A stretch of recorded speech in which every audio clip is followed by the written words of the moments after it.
संत शिरोमणि पीपाजी का विलक्षण जीवन चरित्र जो विचित्र है, उस पर हमारी चर्चा जारी है। संत लोग जो भी लीला करते हैं, उसके पीछे कुछ उद्देश्य छुपा होता है और उसके माध्यम से वो जन सामान्य को कोई संदेश भी देना चाहते हैं।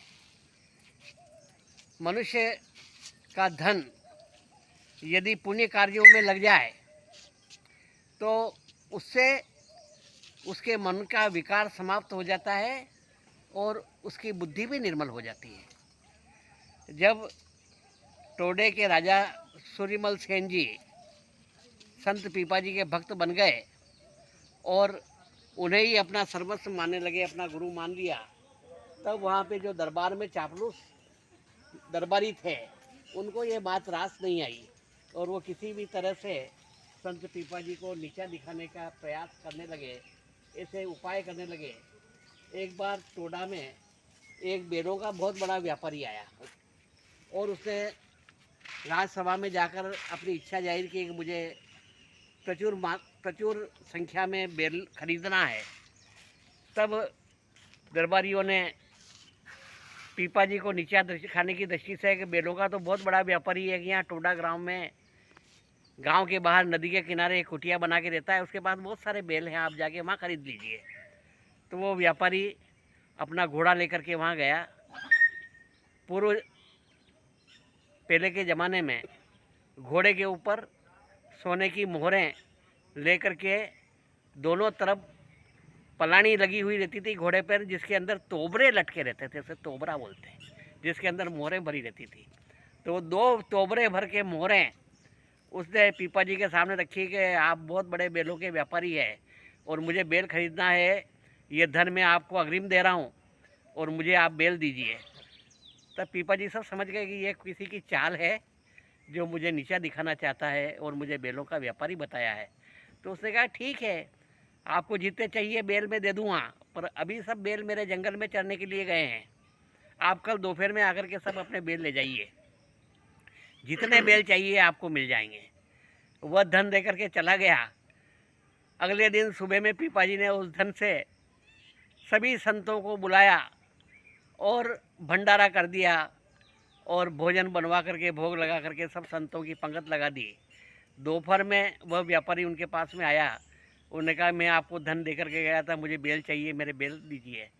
तो उसने कहा, जब पंगत चल रही थी और सब संत भोजन कर रहे थे, तो पीपाजी ने कहा कि ये सब मेरे बेल बैठे हुए हैं, मैं तो इन्हीं का धंधा करता हूँ और मेरे पास में बेल कहाँ से आए, आपको जितने बेल चाहिए इनमें से ले जाएं।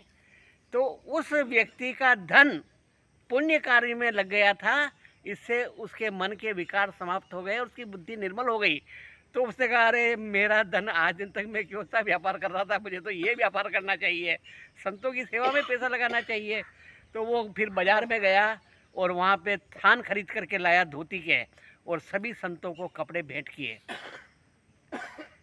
इस प्रकार से यह उन्होंने अपनी लीला के द्वारा बताया कि यदि धन सत्कार्य में लग जाए, पुण्य कार्य में लग जाए, तो मनुष्य की बुद्धि निर्मल हो जाती है और मन के विकार भी दूर हो जाते हैं।